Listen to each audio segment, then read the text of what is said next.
뭐 교회는 이미 수년이 아니라 수십 년, 반세기 다녔던 분들도 계실 겁니다. 그 교회는 너무 익숙하고 당연한 곳인데 막상 무엇이냐를 물으면 참 뭐든지 어렵습니다. 뭐 다 아는 것 같지만 사랑이 무엇입니까?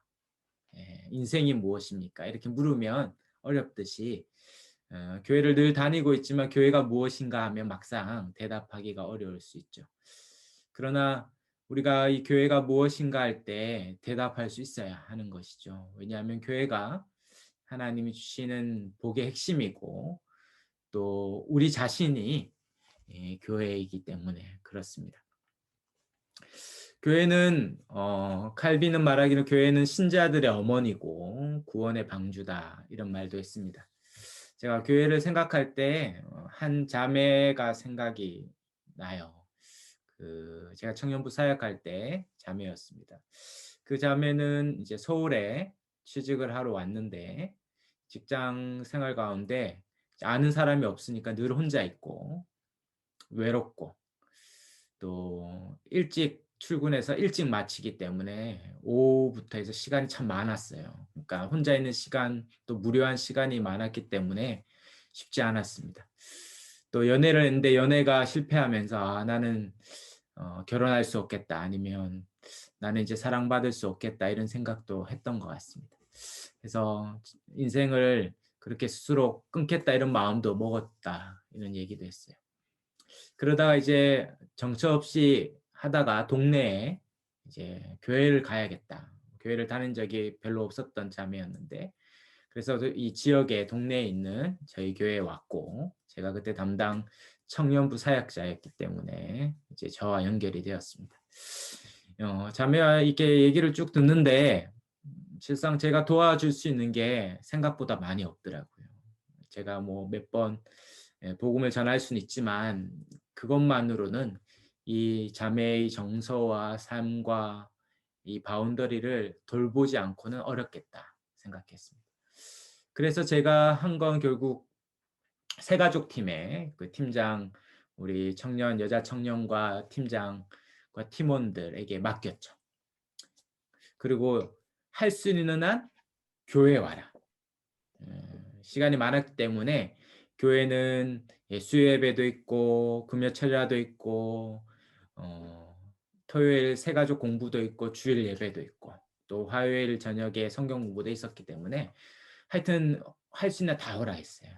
그리고 그 자매는 참 감사하게도 지혜롭게 그 모든 모임에 왔습니다. 오면 청년들을 만나고 교제하고 또 말씀을 배우고 그렇게 채 몇 개월 만에 그 얼굴의 표정이 정말 전혀 달라지는 것을 보았어요.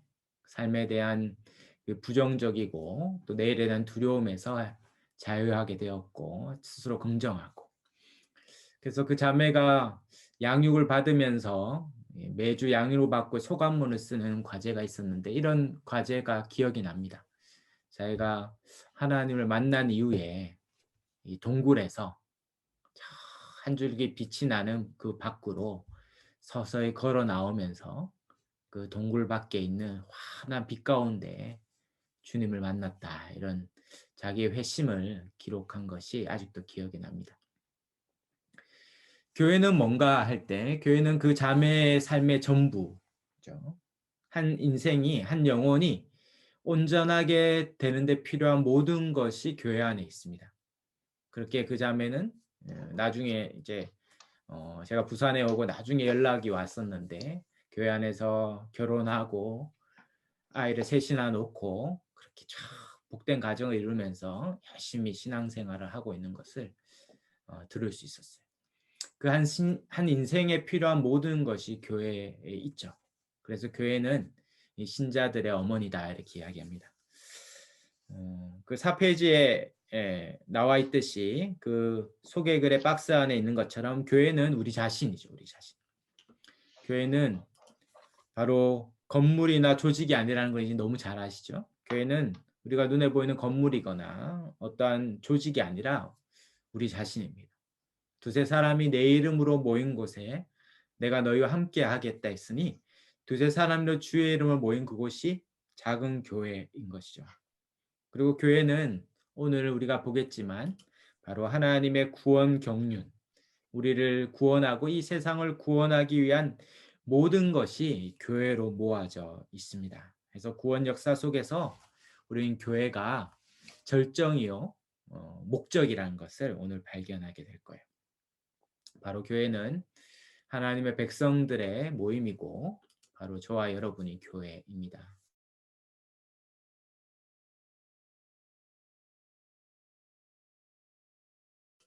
네, 교회가 잘 들리시나요? 네. 네네, 갑자기 안 들리셨죠? 네. 그렇게 오늘부터 우리가 12주 동안 이 교회에 대해서 배워갈 겁니다. 한번 돌아보시면 이 교회만을 주제로 12주 동안 2시간씩 이렇게 배우신 적이 없으실 거예요. 뭐 설교는 들은 적이 있고 또 배운 적이 있지만 교회라는 주제를 가지고 창세기부터 요한계시록까지 교회만을 배운 적이 아마 많이 없으실 겁니다. 그래서 이제 앞으로 애들 말로 교회를 끊으실 계획이 없으시잖아요. 이제 교회를 계속 다니실 거죠. 그래서 그렇다면 교회가 이제 무엇인지 한번 이번 기회에 딱 정리되고 우리의 자신이고 우리 모임인 이 교회가 얼마나 영광스럽고 복된지를 한번 잘 정리하는 기회가 되시기를 바랍니다. 첫 번째 하나님의 구원 역사의 목적인 교회 이렇게 되어 있는데요. 에베소 1장 3절부터 23절입니다.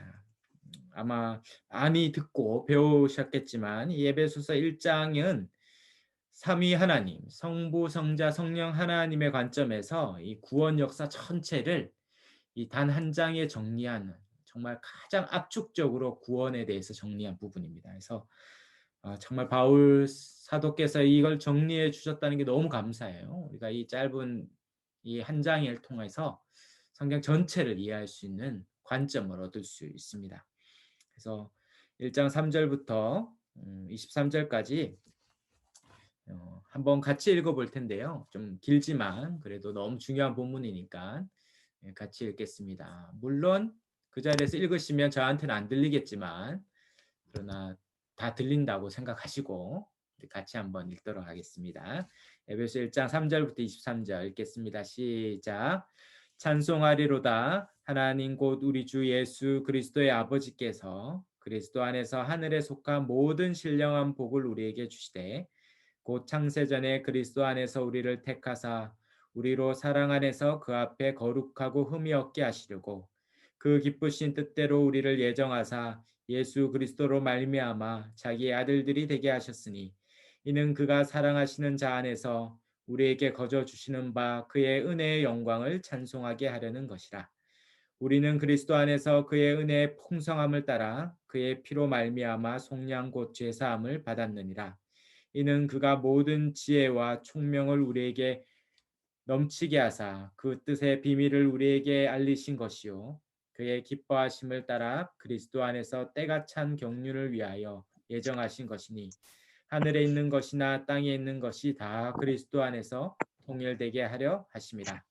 모든 일을 그의 뜻의 결정대로 일하시는 이의 계획을 따라 우리가 예정을 입어 그 안에서 기업이 되었으니 이는 우리가 그리스도 안에서 전부터 바라던 그의 영광의 찬송이 되게 하려 하심이라.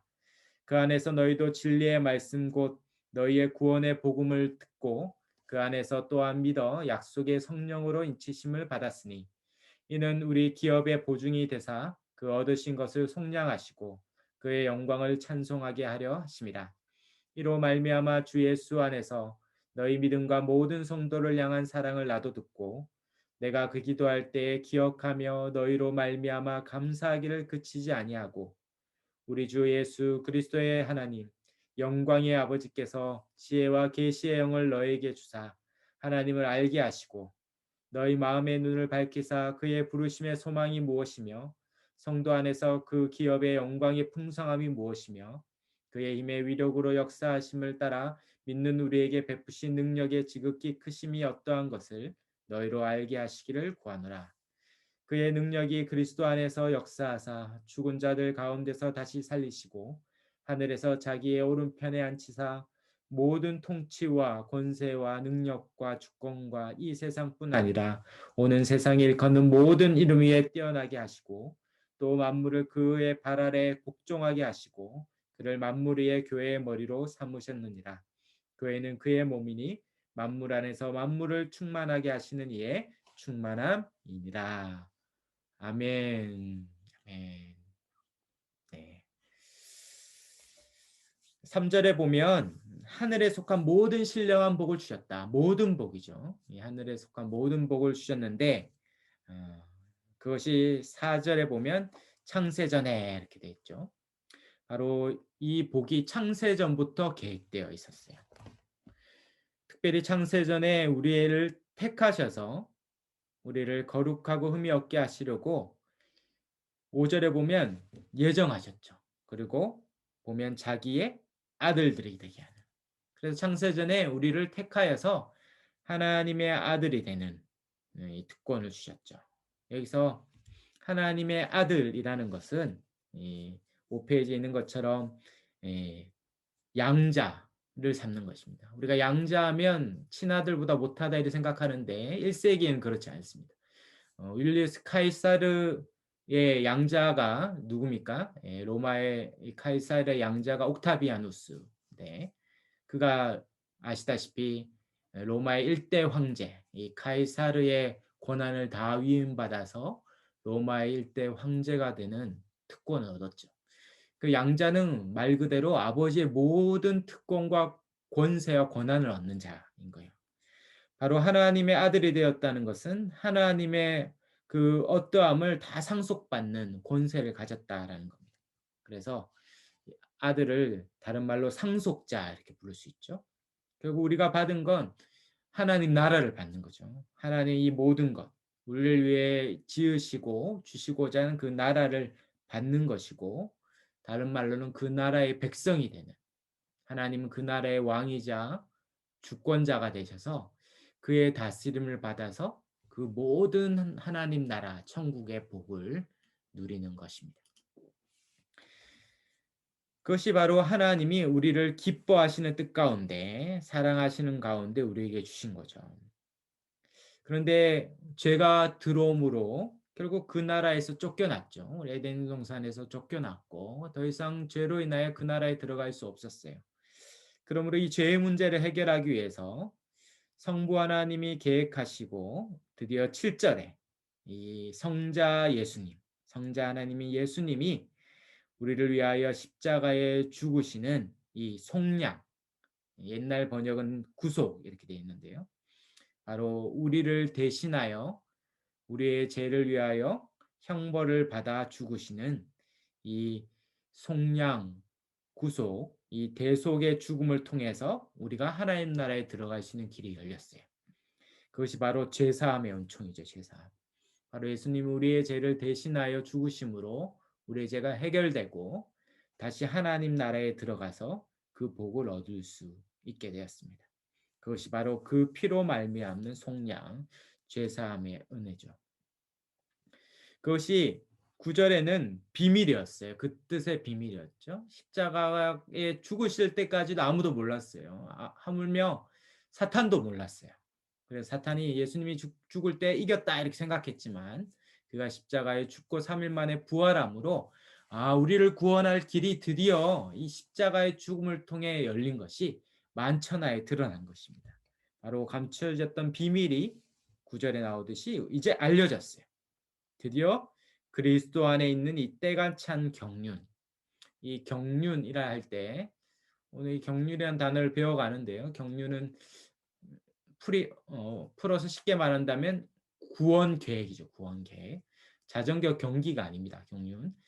구원 계획이에요. 우리를 향한 온 인류에 대한 구원 계획이 이 예수님의 십자가의 죽으심으로 말미암아 일어났다는 것이 드디어 드러난 거죠. 그래서 우리의 소원인 이 10절의 이 통일이 있어요. 이 통일은 원래의 뜻이 머리로부터의 하나됨이에요. 이 그리스도를 머리로 해서 모든 인류와 전 우주가 그리스도와 연결되어서 구원을 받게 되는 길이 열렸다라는 것입니다. 그래서 그것이 11절에 계획을 따라 예정을 입어서 바로 우리가 기업을 얻게 되었다 이렇게 돼 있죠. 이 기업은 삼성이나 현대 기업을 얘기하는 게 아니라 상속자가 되었다 이렇게 이해하면 됩니다. 기업은 다른 말로 상속자. 앞에 아들들, 예, 5절의 아들들, 11절의 기업, 상속자가 되었다는 거죠. 하나님의 모든 것을 받게 되었어요. 그런데 13절에 드디어 그 일들이 2000년이 지난 저와 여러분에게도 이것이 적용되죠. 누가 이걸 적용하는 겁니까? 바로 성령 하나님이 이것을 우리에게 적용시켜 주시죠. 2000년 동안 이 진리의 말씀인 구원의 복음을 우리가 들을 때 이 성령께서 오셔서 그 약속한 거 우리에게 인쳐 주세요. 이게 인친다는 게 잘 아시는 도장인자입니다. 딱 오셔서 도장을 탁 찍는 거죠. 도장을 찍는 건 뭡니까? 옛날 서부 영화에 이렇게 그 가문의 문장을 딱 찍듯이 내 거다, 내 거. 도장을 탁 찍듯이 내 거다. 바로 하나님의 소유다. 하나님의 백성이다. 하나님의 자녀다라는 이 인치는 것을 성령께서 하시는 거예요. 그래서 14절에 우리가 기업의 보증을 얻습니다. 이 14절의 기업은 상속물을 말해요. 상속물. 우리가 상속자가 되어서 이제 상속받는 상속물에 이 보증을 받아요. 보증금. 여러분이 집을 만약에 사실 때 보면 보증금을 치르잖아요. 처음에 계약금을 치르고 중도금을 치르고 잔금을 치르는데 하나님이 우리를 구원하여 복을 주겠다는 이 보증금이 뭐냐면 성령이 우리 가운데 오신 거예요. 그리고 그분을 한 번 오시면 떠나지 않습니다. 제가 자주 쓰는 표현으로 성령님 엉덩이가 무거우시다. 한 번 오시면 안 떠나세요. 다 오셔서 그분이 우리의 보증이 되시고 또 우리를 인치셔서 예수 그리스도로 말미암아 죄 사함의 모든 이 속량의 이 모든 것 구원을 우리에게 적용하여서 그 구원을 다 우리 걸로 삼아 주시는 거죠. 그래서 정리하면 6절까지는 성부 하나님이 구원을 계획하시고 이게 하나님 뜻이죠. 구원을 계획하시고 7절부터 12절에 성자 하나님이 예수님이 성자 하나님이 구원을 실행하시고 그 2000년 전에 그 십자가에서 구원을 실행하신 것을 이제 2000년 동안 우리에게 성령 하나님이 13, 14절에 구원을 적용해 주시죠. 구원의 계획, 구원의 실행, 구원의 적용을 통해서 이제 우리가 하나님의 백성이 되는 것입니다. 이것이 하나님이 삼위 하나님이 이 세상을 구원하는 계획이었어요. 그것을 이제 4페이지에 정리해 주고 있는데요. 이 놀라운 삼위 하나님의 구원을 이 짧은 에베소는 사도 바울이 2년 6개월 동안 가르친 곳이기 때문에 이미 가르칠 게 많기 때문에 이 단 열몇 절로 그 2년 6개월 동안 가르친 모든 내용을 압축해서 지금 전달하고 있는 거죠. 그래서 그것이 우리에게 얼마나 큰 영광이고 찬송이 되는가. 그러면서 15절부터 기도하다가 이 창세전부터 하나님의 모든 신령한 복이 우리에게 드디어 오셨는데 그 마지막이 뭐냐면 1장 쭉 끝에 뭐라고 되어 있습니까? 22절에 또 만물을 그의 발 아래 복종하게 하시고 그를 만물 위에 교회의 머리로 삼으셨느니라. 교회는 그의 몸이니 만물 안에 만물을 충만케 하시는 이의 충만함이라.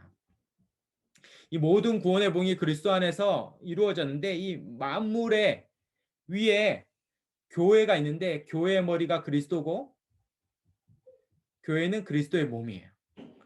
이 머리 대신 그리스도로부터 이 모든 충만, 만물 안에 이 만물을 충만하게 하시니까 그리스도잖아요. 그리스도의 모든 충만함이 머리에서부터 그의 모인 교회로 그 충만함이 다 주어진 거죠. 무슨 얘기입니까?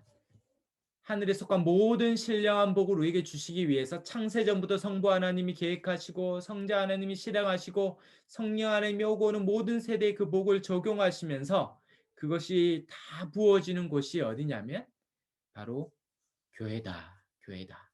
교회는 삼위 하나님이 이루실 이 구원의 절정이자 목표이자 목적이라고 지금 성경이 말하고 있습니다.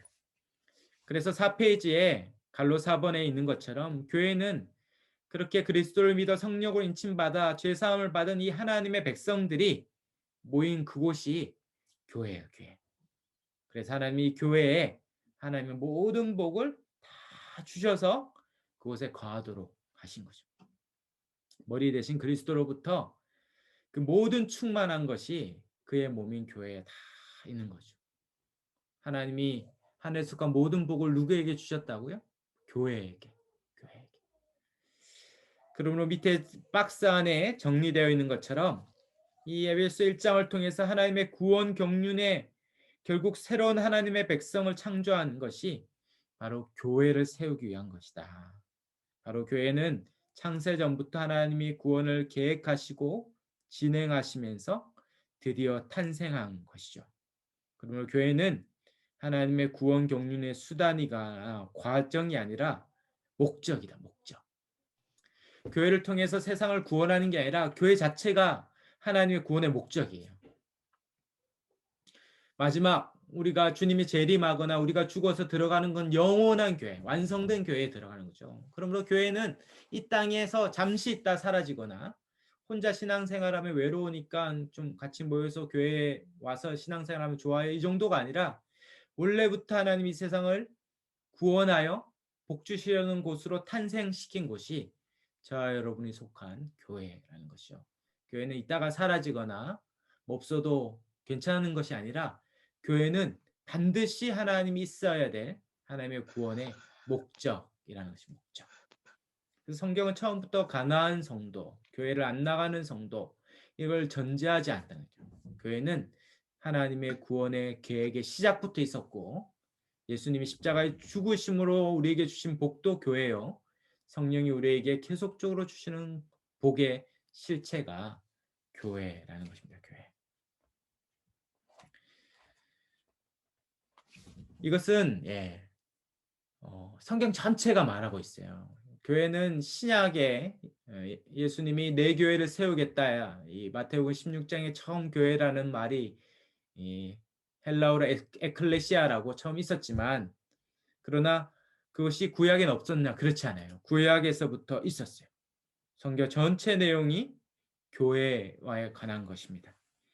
그래서 6페이지에 2번에 제일 밑에 보면 성경 전체의 내용이 하나님의 자기 백성을 모으시고 하나님 나라를 세우시는 역사의 기록이요 계시인 거죠. 바로 우리가 이제 창세기부터 해서 잠깐 동안 성경 전체를 살펴볼 텐데요. 우리 지난번 성경의 맥을 통해서도 한번 정리한 적이 있는데 이 창조로부터 성경 전체가 이 하나님 나라요. 이 하나님 나라의 목적이야 목표가 교회입니다. 우리 7페이지에 보면 먼저 하나님 나라의 창조죠. 창조는 무엇입니까? 하나님 나라의 창조예요. 하나님은 하나님 나라를 세우시기 위해 이 세상을 창조하시고 하나님의 백성인 하나님의 형상대로 사람을 창조하셨죠.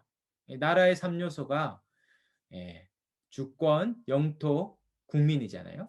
그런 것처럼 하나님이 세상을 창조하신 것도 바로 이 세상을 짓고 특별히 에덴 동산을 짓고 거기에 나라의 백성인 아담과 하와를 두고 하나님이 직접 통치하여 그 복을 주시는 하나님 나라가 시작됐습니다. 그래서 창세기 1, 2장에 보면 대부분의 창조의 내용이 전 우주가 뭐 어마어마하게 크고 그 우주는에 비해서 지구는 뭐 먼지 하나에 불과하다 이렇게 얘기하잖아요. 그러나 놀랍게도 창세기 1, 2장은 창조의 중심이 지구에 있어요. 지구 안에 있는 내용을 창조하는 대부분이고 잘 보시면 뭐 우주와 뭐 하늘, 별, 달은 뭐 넷째 날 듬성듬성 찍고 이 지구 창조에 온 힘을 기울이시죠. 왜 그랬습니까? 지구에 사람이 사는 것이죠. 보시기 좋았더라 지구를 창조하고 에덴 동산을 짓고 사람을 마지막에 지은 이후에 마지막에 뭐라고 얘기합니까? 보시기에 심히 좋았더라. 심히. 그 무슨 말입니까? 그냥 심미적으로 보기 좋다는 게 아니라 사람 살기에 너무 좋다. 사람 살기에 너무 좋다.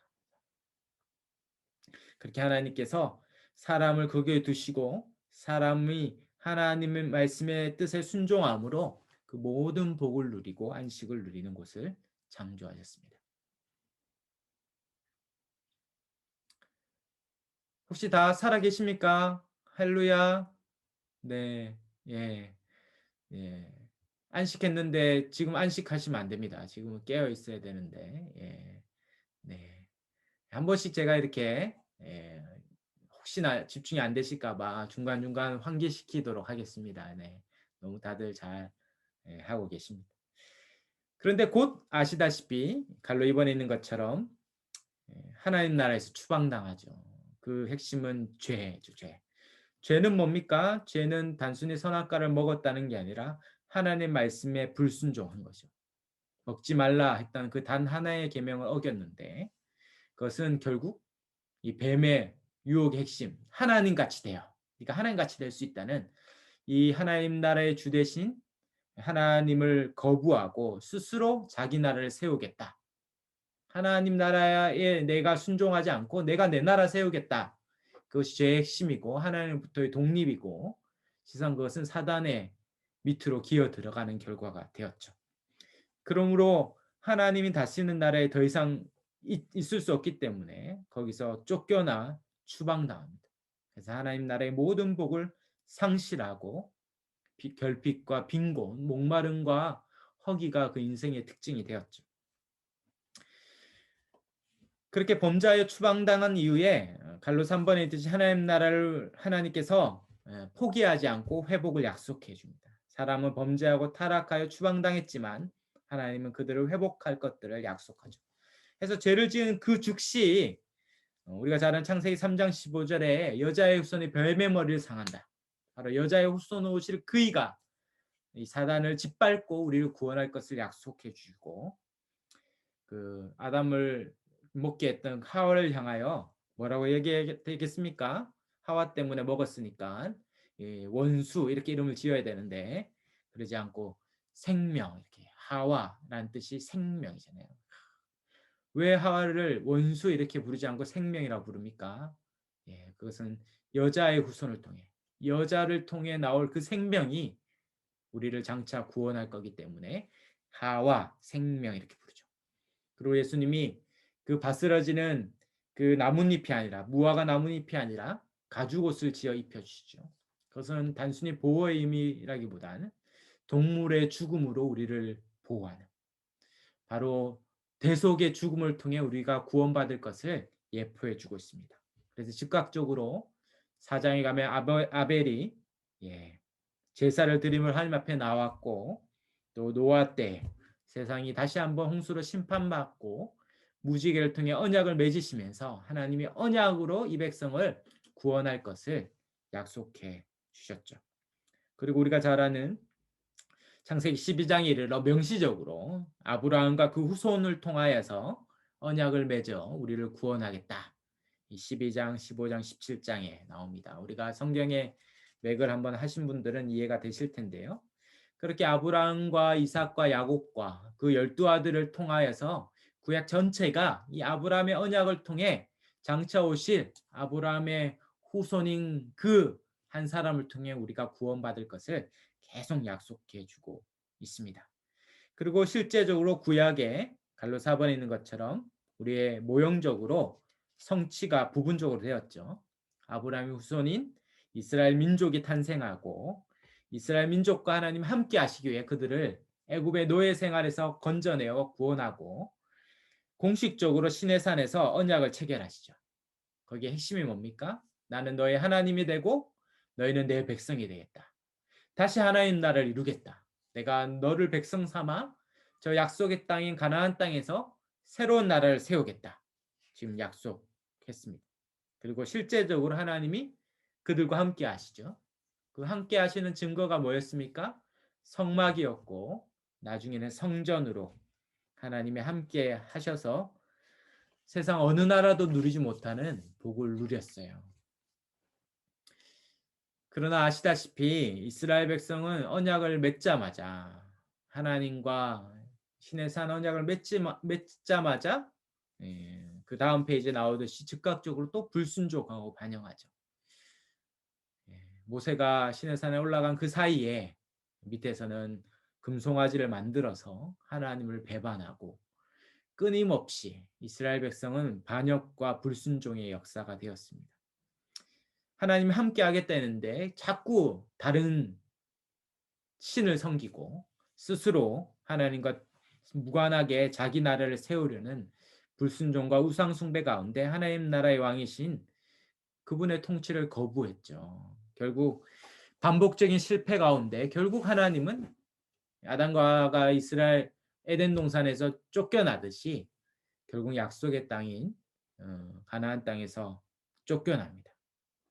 그래서 북왕국과 남왕국이 나눠진 이후에 차례대로 멸망하여 결국 하나님 나라는 더 이상 회복되지 않는 게 아닌가, 그런 포로기를 거치면서 놀랍게도 6번에 있듯이 하나님이 새로운 약속, 바로 정말 진짜 하나님 나라의 참된 백성을 이루는 새 언약을 이 선지자들 통해서 주셔요. 그것을 이름하여 이전 언약, 모세 언약으로 대표되는 이전 옛 언약과 정말 다른 새로운 언약, 이 새 언약을 주실 것을 약속하죠. 그래서 이스라엘은 실패했지만 하나님이 참된 백성을 탄생시켜셔서 그들과 다시는 실패하지 않는 언약을 맺겠다. 그것의 유명한 말씀이 아마 나중에 한번 찾아보시면 좋겠습니다. 예레미야서 31장 31절에서 34절과 에스겔서 36장 24절에서 28절에 있는데요. 거기서 약속한 핵심은 뭡니까? 새 영을 보내주겠다는 거예요. 새 영이 만민에게 와서 새 영이 오면 이전에 불순종하고 반역했던 이 마음을 바꾸어 새 마음으로 바꾸고 굳은 마음을 부드러운 마음으로 바꿔서 우리 전체가 완전 새로운 존재가 되는 거예요.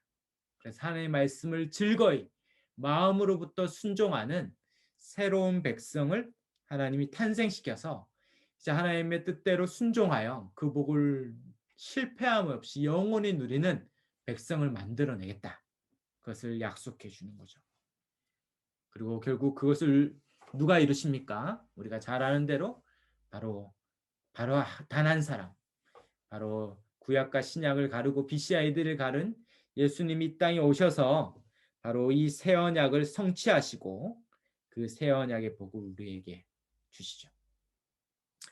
그 새 언약을 어떻게 맺습니까? 옛 언약은 신의 산에서 맺었죠. 그래서 신의 산에서 하나님과 이스라엘 백성을 중개하는 모세가 이 피를 가지고, 짐승의 피를 가지고 신의 산에 계신 하나님 쪽으로 뿌리고 이스라엘 백성의 대표인 장로들 중에 피를 뿌려서 둘 사이에 언약을 맺어요.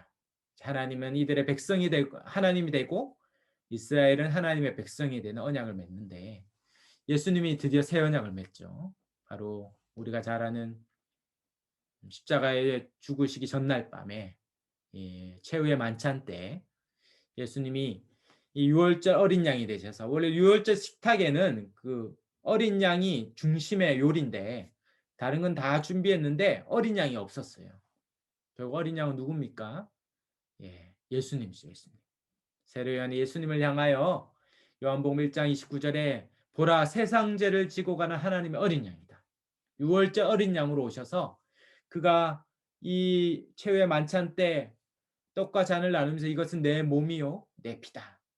바로 하나님과 이 12지파를 대표하는 12제자, 구약의 12지파를 대표하는 신약의 12제자와 이 하나님 사이에 스스로 몸과 피를 다 내어서 둘을 화해하고 화목케 하는 언약의 제사를 드렸습니다. 그래서 새 언약의 피다 이렇게 얘기하죠. 그래서 우리의 모든 죄를 주님이 지시고 죄의 형벌을 받고 죽으심으로 이제 우리가 하나님께로 나아갈 길을 여신 거죠. 바로 새 언약을 성취하셨습니다. 그럼 우리가 이제 예수를 믿는 순간 우리는 그리스도 안에 이렇게 들어가서 우리의 죄가 사해지고 예수님이 다 이루신 이 순종을 우리의 것으로 받아서 우리가 이제 하나님 앞에 의로운 하나님의 백성으로 서서 그 복을 다 누리는 거예요. 그리고 예수님이 하신 모든 것을 예수님이 보내신 성령을 받아가지고 성령이 오시면 우리의 마음을 새 마음으로 바꿔서 하나님의 뜻대로 즐거이 순종하는 새 하나님의 백성, 새로운 하나님의 언약 백성으로 우리가 하나님 앞에 나아가는 거죠. 그래서 그 9페이지에 보면 위에 박스 안에 마지막 만찬 때 새 언약을 수립하는 것을 하시고, 예수님이 십자가 형벌 대속적 죽음을 통하여 부활하고 성천하셔서 이제 우리의 새 언약을 성취하시고, 이제 만민에게 오순절 성령 강림 때 약속한 성령을 보내주셔서 우리가 다 그 성령을 받아 예수님으로 인하여 제사함을 얻고 이제 의로운 하나님의 새 언약 백성으로 나아가는 그 새 언약 백성의 모임을 우리는 뭐라고 한다고요? 교회다. 이 교회다. 그래서 이 교회라는 단어가 마태복음 16장에 처음 헬라어로 그리스어로 나오는데, 한번 들어보셨더니 에클레시아라는 단어입니다. 에클레시아, 이 교회인데, 근데 이 에클레시아가 그러면 구약이 없냐? 아니에요. 구약이 원래 히브리어로 기록되었는데, 이 이스라엘 백성이 이제 포로로 흩어지면서 당시에 이 공용어가 그리스어 헬라어였잖아요.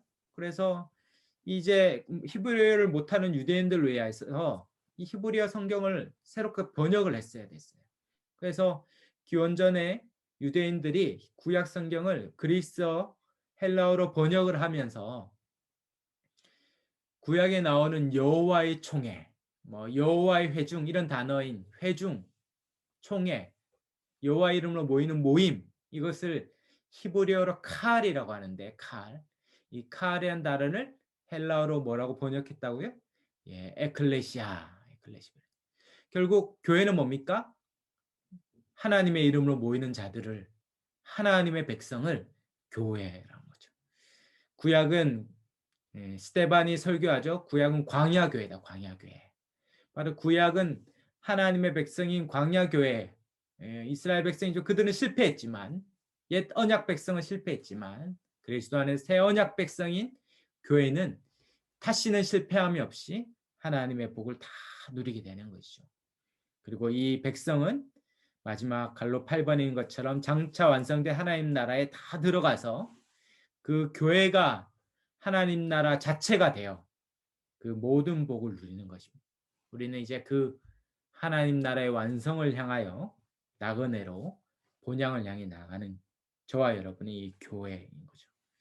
그러면 교회는 뭡니까? 교회는 창세기 1장부터 하나님 나라와 시작부터 교회를 하나님이 세우려는 뜻 가운데 삼위 하나님이 이루시고 마침내 예수님을 통하여 성령 하나님이 오셔서 탄생한 것이 교회예요. 그래서 마지막 우리가 새 하늘과 새 땅에 들어가서 영원히 누리는 그것이 바로 교회입니다. 교회는 잠깐 있다 사라지는 게 아니라 처음부터 창세기부터 요한계시록 전체가 교회를 향하고 있는 거예요.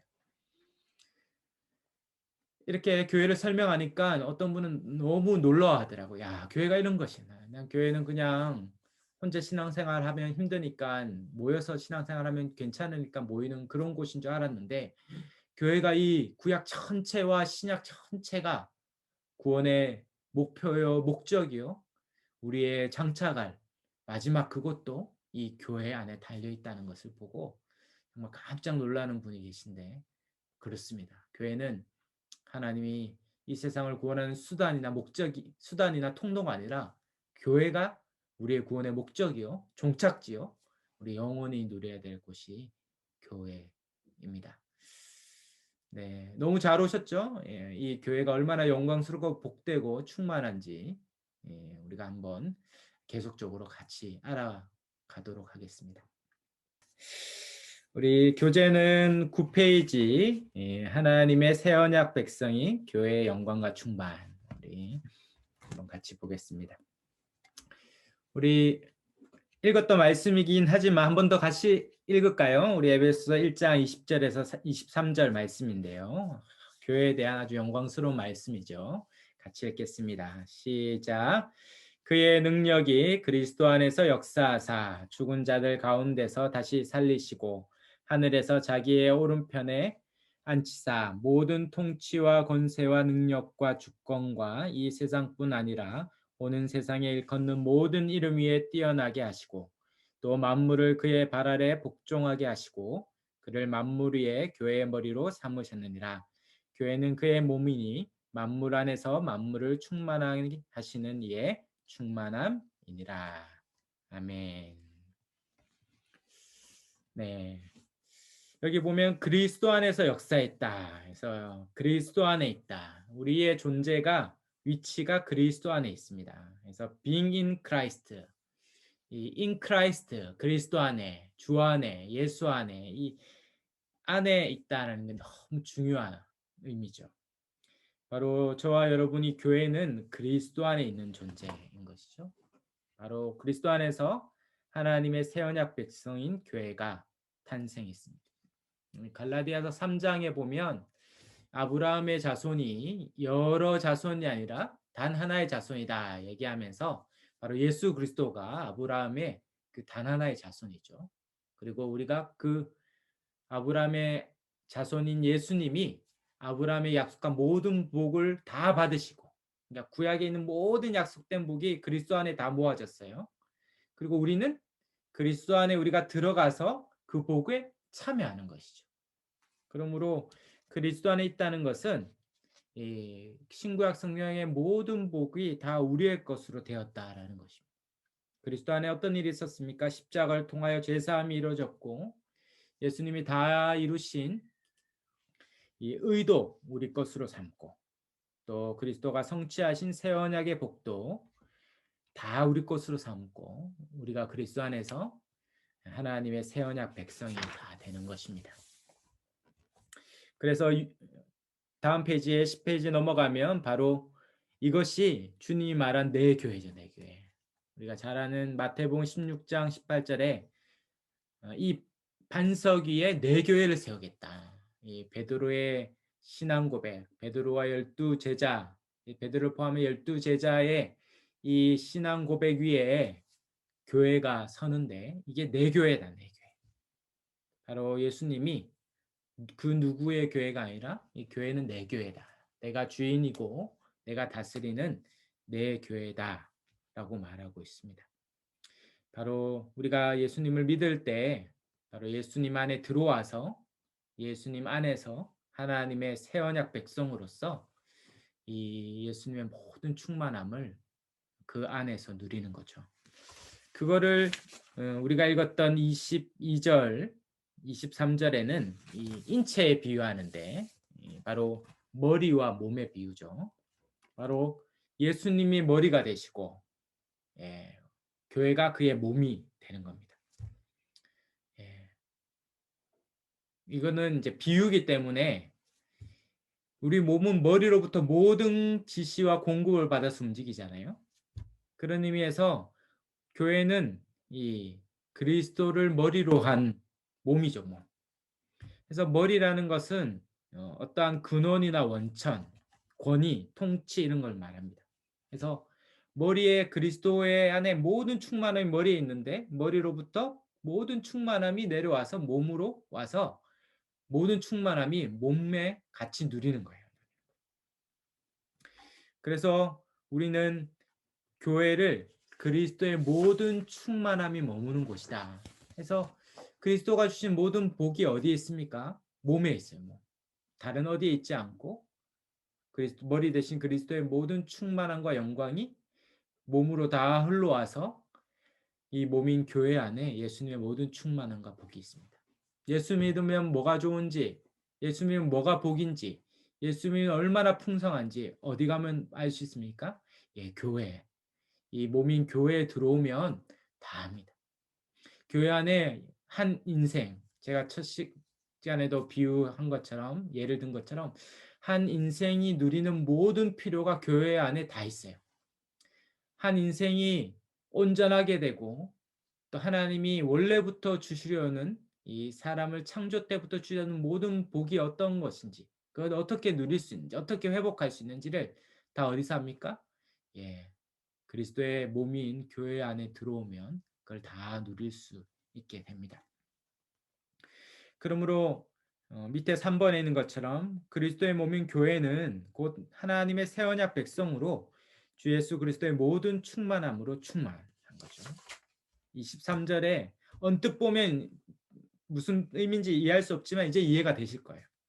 교회는 그의 몸이니 만물 안에 만물을 충만하게 하시는 이는 뭡니까? 예수님이죠.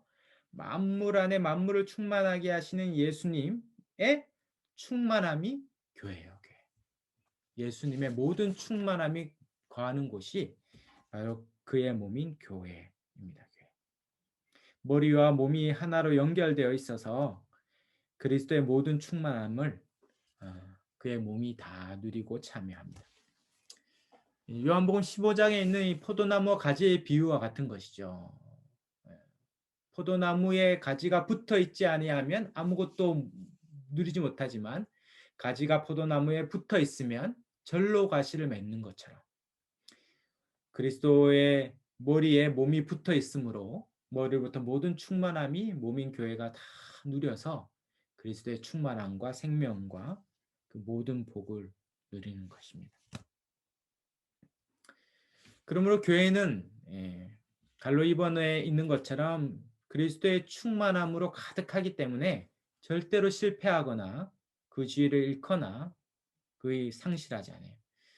이제 성령 하나님이 한번 오시면 떠나지 않습니다. 그분은 우리를 새로운 하나님 백성으로 만들어서 옛 언약 백성인 이스라엘이 실패한 것처럼 교회는 실패하지 않아요. 교회는 마지막 날 주님 오실 때까지 이 충만함을 다 받아 누리는 거룩한 하나님의 백성으로 삽니다. 우리 눈에 보이에 교회는 때론 연약하고 부족해 보일 수 있지만 그러나 하나님은 2000년 기독교 역사상 2000년 세계 역사상 교회 말고 2000년 동안 유지된 단체나 조직이 없어요. 너무 허약하죠. 여기에는 뭐 교황도 없죠. 여기는 어떤 중심되는 조직이 없어요. 뭐 권력이 있는 것도 아니고 뭔가 여기에 많은 것들을 가진 것도 아닙니다.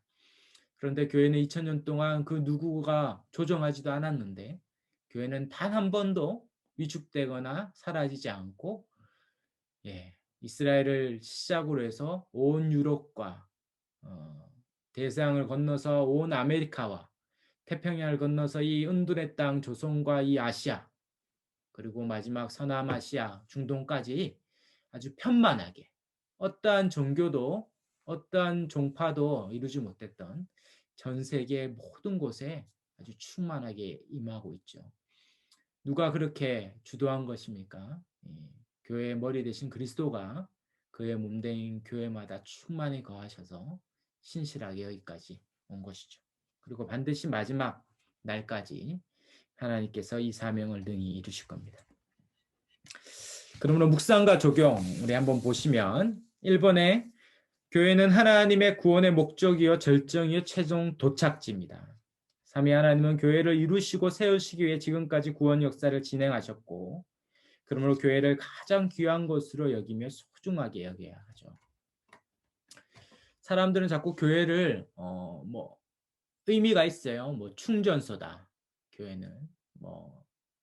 교회는 충전하는 곳이라는 거죠. 교회에 충전해서 우리가 쌓아야 될 세상이고 흩어져야 된다. 그래서 세상을 변화시켜야 된다. 다 맞는 말이지만 그러나 그렇다면 교회는 단순히 세상을 변화시키기 위한 도구이거나 거쳐야 될 임시방편의 단체이거나 수단에 불과한 것처럼 여기지잖아요. 그러나 그렇지 않다는 거예요. 성경은 오히려 교회가 구원의 목적이고 핵심이고 절정이고 오히려 교회가 영원한 것이죠. 교회가 세상을 변화시키고 교회가 세상을 구원하기 위해서 애를 써야 됩니다. 그러나 먼저 생각할 것은 교회가 목적이고 교회가 하나님의 계획의 절정이에요. 절정. 하나님이 교회를 위하여 죽으셨거든요. 당신의 몸을 위하여 십자가에 죽으신 겁니다.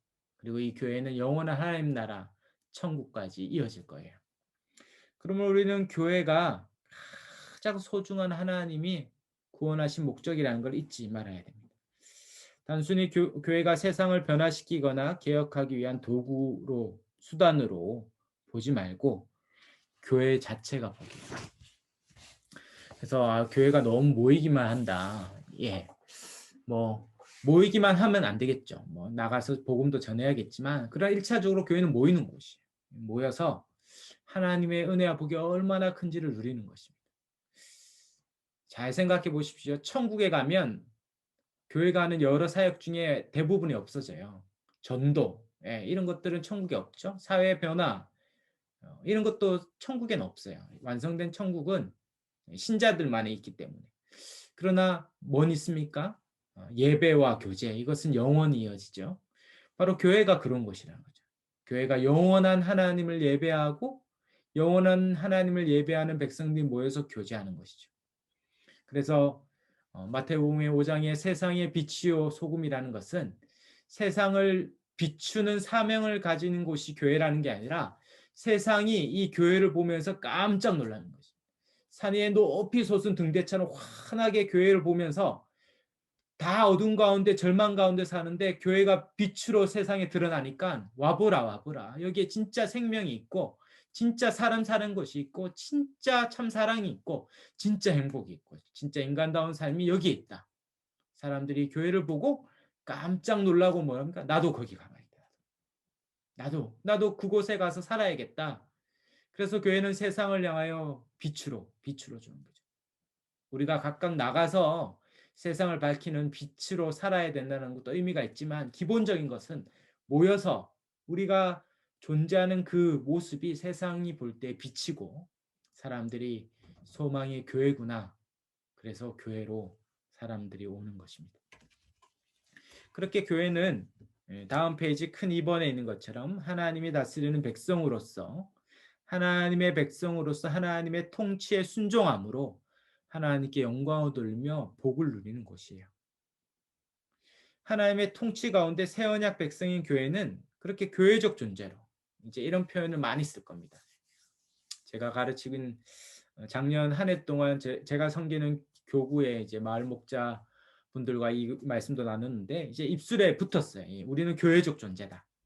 우리는 한 몸으로 산다. 교회로 존재하는 거예요. 교회로.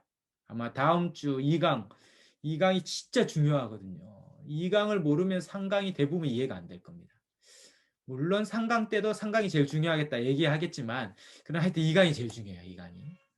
2강이 신약의 교회가 뭔지, 2강을 배울 때 야, 우리가 교회적 존재구나, 한 몸, 한 가족으로 사는 게 어떤 의미인지, 이게 그냥 구호가 아니라 본질이구나, 이걸 알게 될 겁니다. 교회죠, 교회. 교회는 그렇게 함께 교회적 삶으로 함께 한 사람도 예외 없이 다 하나님을 아버지라 여기며 하나님을 주라고 여기며 섬기는 그런 주의 몸된 교회로서 함께 살아가는 곳이죠.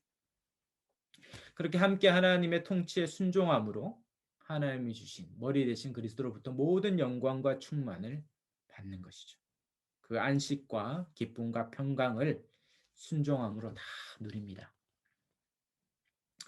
밑에 갈로스 3번에 또한 우리가 교회로서 이제 함께 힘을 합해서 이렇게 하나님의 통치에 순종함으로 하나님의 사명을 감당할 수 있어요.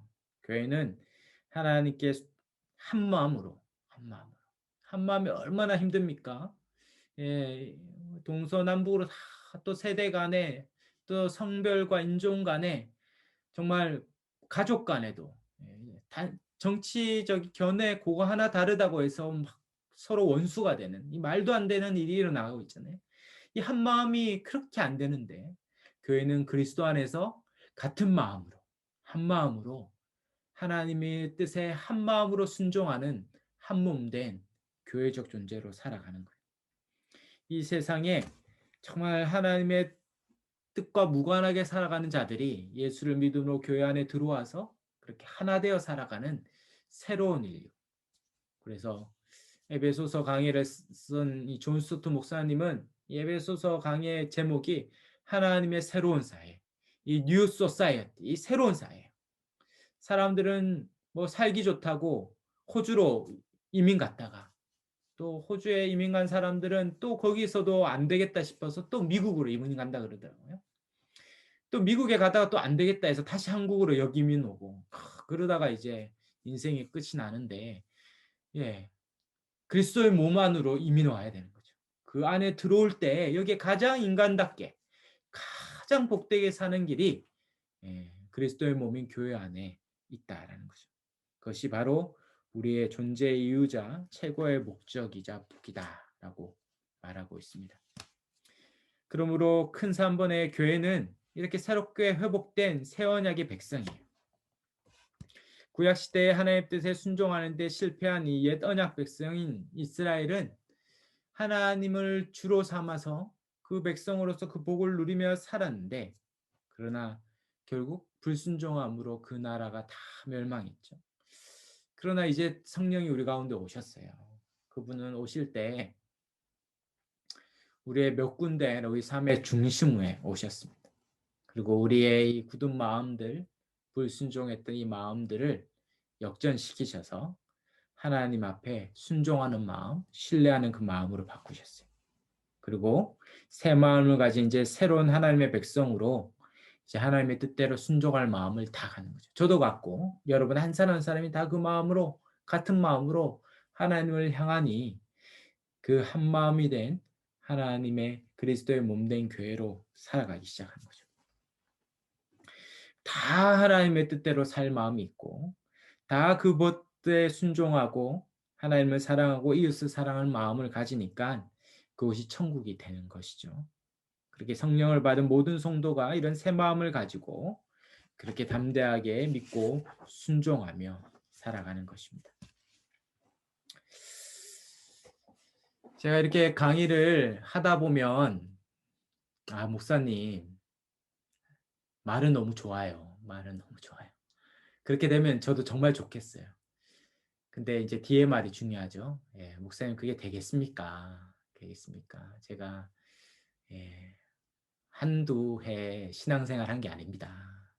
교회에 잔뼈가 굵고 제 인생보다 더 오래 교회 생활하신 우리 권사님들도 계신데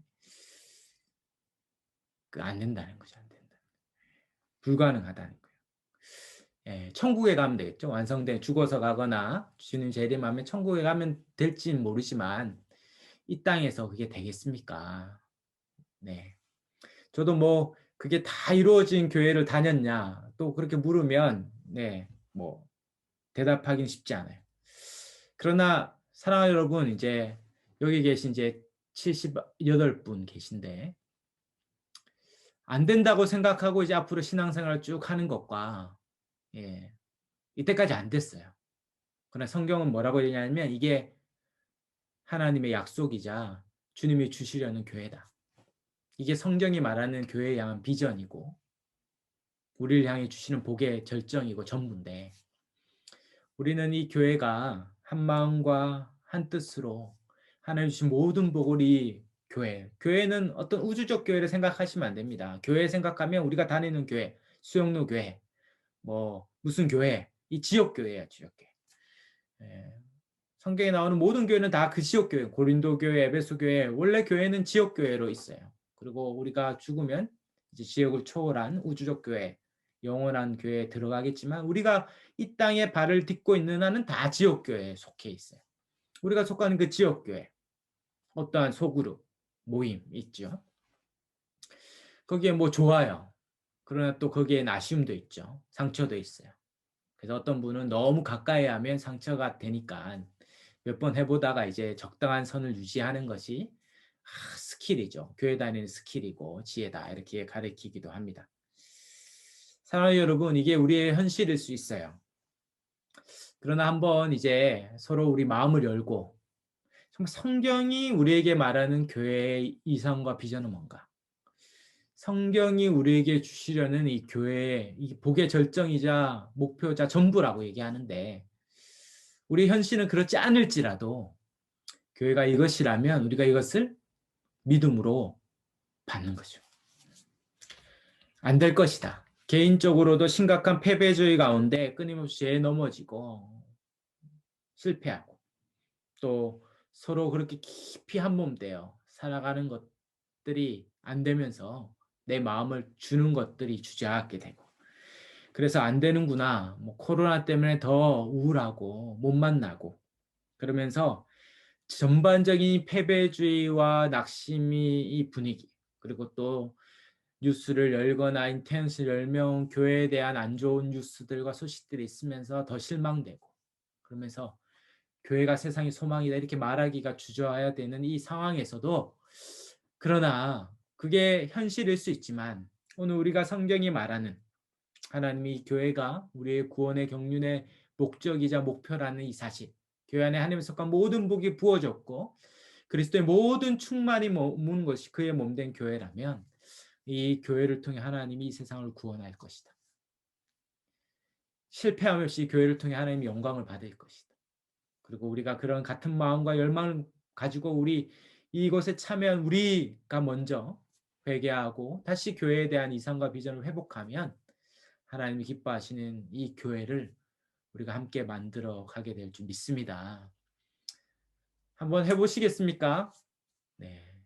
한번 교회를 향한 하나님의 성경이 말하는 교회가 뭔지, 머리 대신 그리스도가 그의 몸된 교회를 통해 그 충만함으로 다스리고 인도하시는, 그리고 이곳에 하나님이 모든 복을 주시고 성령이 임하셔서 우리의 마음을 새롭게 하셔서 다 동일한 마음으로 같은 마음과 같은 열심으로 하나님을 예배하고 하나님을 사랑하고 서로를 사랑하며 한 몸으로 살아가는 이런 교회를 우리가 함께 만들어가는 이 비전, 우리가 이 성경적 교회론을 함께 하면서 함께 마음을 모아 나아가기를 소망합니다.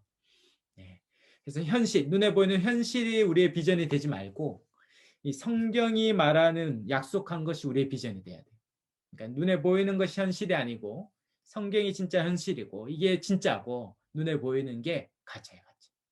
우리는 보이지 않는 걸 보면서 사는 사람이잖아요. 우리의 보이지 않는 실상을 믿으면서 사는 거잖아요. 그래서 우리가 이 오늘 함께 나눈 이 말씀, 첫 시간 이 말씀을 붙들고 교회를 향한 하나님의 놀라운 구원의 목적과 이 비전, 꿈, 또 우리에게 주신 약속된 은혜와 복을 우리가 누리고 소망하며 함께 이루어가는 저와 여러분이 다 되시기를 주의 이름으로 축원합니다.